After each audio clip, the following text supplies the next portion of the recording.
दादा मला एक सांगा, तुमची पुतणी वारली हे तुम्हाला कधी कळालं आणि त्या संदर्भात तुमची पुतणी कधीपासून इथं शिक्षण घेत होती आणि काय करत त्या संदर्भात तुम्ही काय सांगाल?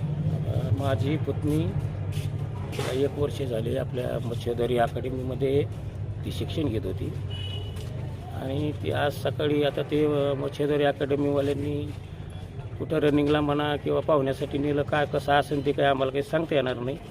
पण आम्हाला सकाळी 8 वाजता माहिती कळाली की बाबा तुमच्या असं म्हणजे मुलीवर असं झालं किंवा दवाखान्यामध्ये ॲडमिट आहे ती.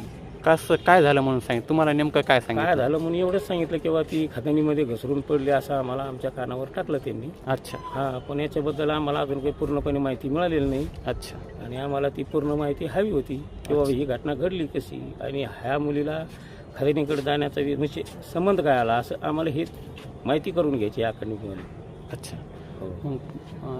अकादमीच्या संचालकांशी बोलणं झालं तुमचं? नाही, ते आम्हाला अजून भेटलेच नाही. अच्छा. होय, आम्हाला फक्त बाहेरूनच अशी माहिती भेटली किंवा पाहुणे रावळ्यांनी फोन केले की बा असं झालं आहे, भाकड नावाची मुलगी एक खदानीमध्ये पडली असा विषय झाला. तुमचं पूर्ण नाव काय? मी संतोष रघुनाथ भाकड. बरं, आपल्याला या विषयावर काय आक्षेप आहे का?